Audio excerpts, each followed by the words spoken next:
El comandante Manuel Gutiérrez es muy importante para mí, porque él fue el que me dio luces de lo que estaba pasando en Venezuela. Porque lo que estaba pasando en Venezuela, ¿hacía cuántos años que estaba pasando en Nicaragua, comandante? 20 años. Y estaba pasando hacía 15 en Angola. El mismo patrón. Angola, Nicaragua, Venezuela. Yo voy a dejar un momentico aquí a Marlon porque él es más elocuente que yo. Tienen bicoloro más bravo que el mío. No diga eso, que me voy a quedar demasiado. Bueno, ¿qué puedo decir?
¿Qué puedo decir?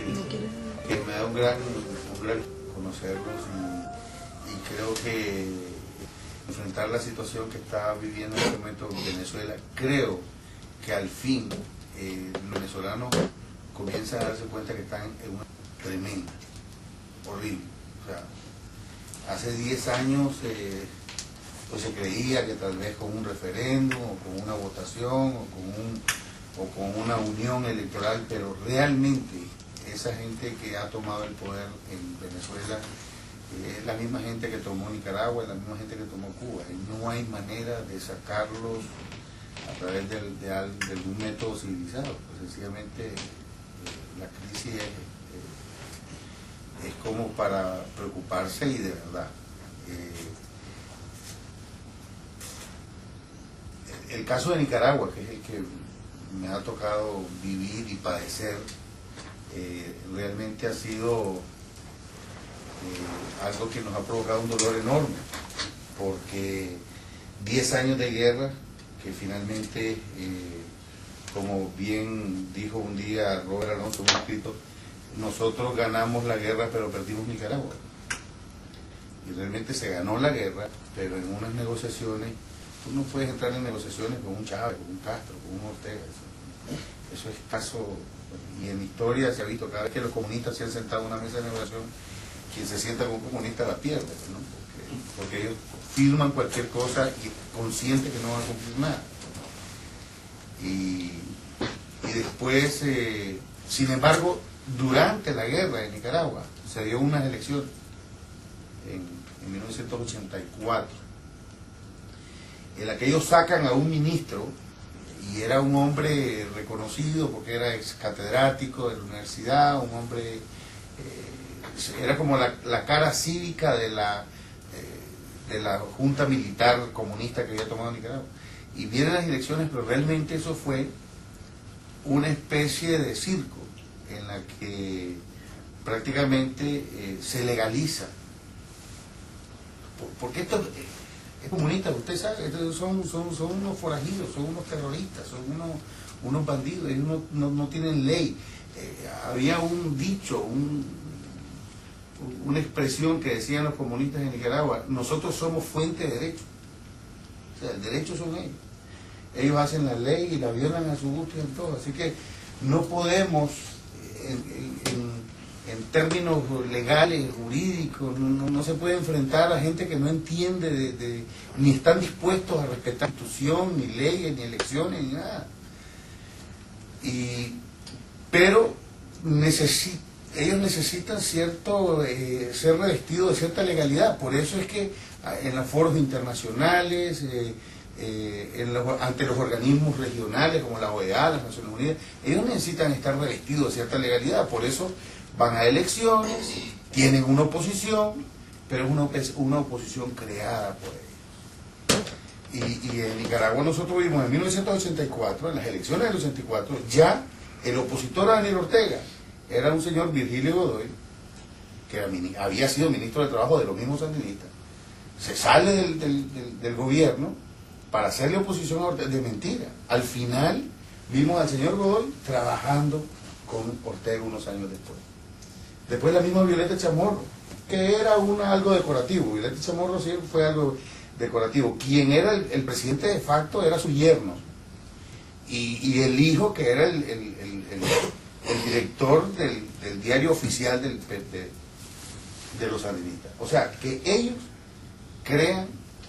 vienen creando la oposición. Entonces, las elecciones de 1990 en Nicaragua, termina la guerra, prácticamente la elección en la que Estados Unidos dice, no vamos a seguir respaldando la guerra en Nicaragua, demasiados problemas habíamos tenido con el Irán Contra, y aquello se había hecho un problema enorme, habían desplazado cientos de miles de personas, en la comunidad de guerra de nosotros eran más de 85.000 personas, mantener a esa gente en los campos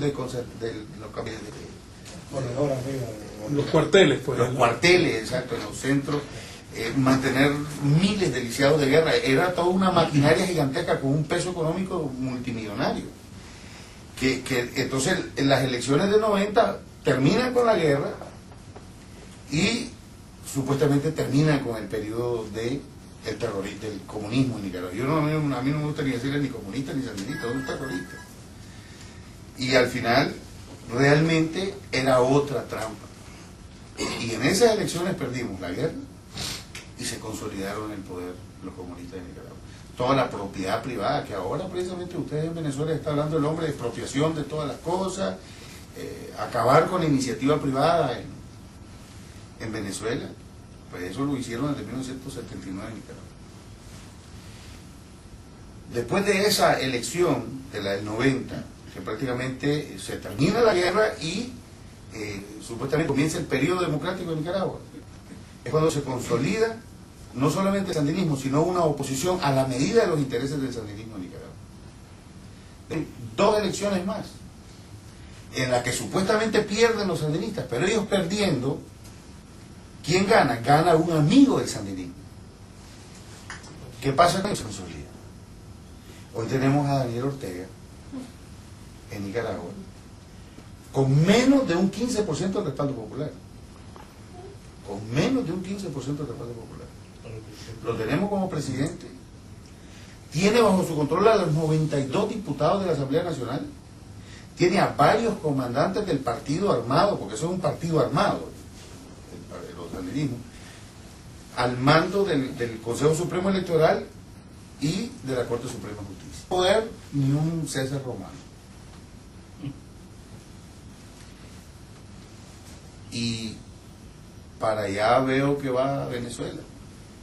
Yo desde que vi hace 10 años, allá está, ahí está. Hace 10 años cuando vi el montón de asesores cubanos al mando de todas las instituciones armadas del país, desde la policía hasta la Fuerza Aérea, no había nada que hacer. Y cuando realmente de ahí hay mucha gente resentida, inclusive dentro del grupo de los Ortega, porque ha habido mucha gente que ha sido desplazada, mucha gente que ha sido engañada, y que mantienen cierta posición porque no tienen otro camino. Y el proceso venezolano prácticamente lo vienen copiando del laboratorio, vamos a decir, que tiene. Yo siempre he considerado que Nicaragua es un laboratorio de Fidel, que realmente es lo que es. O sea, Fidel siempre dije que un teniente cubano tiene más poder en Nicaragua que un general nicaragüense. Igual en Venezuela. Igual en Venezuela. Yo estoy viviendo en Venezuela. Los generales se les saludan a los tenientes. Los generales saludan a los tenientes cubanos, el general venezolano. Y tienen que darle las armas cuando entran en Miraflores y todo lo demás. Entonces, Perdón, en la grabación que le hizo la radio cubana a Fidel, el subteniente que hizo la comunicación le dijo a Fidel Castro, mi comandante. Sí, sí, todo. Que por cierto, a ese idiota después no sé dónde lo metieron porque permitió que que se burlaran de Chávez y de Fidel con la burla esa de la radio. Cuando yo oí que un oficial de la Guardia le estaba diciendo a Fidel Castro, mi comandante, yo dije, esto se perdió.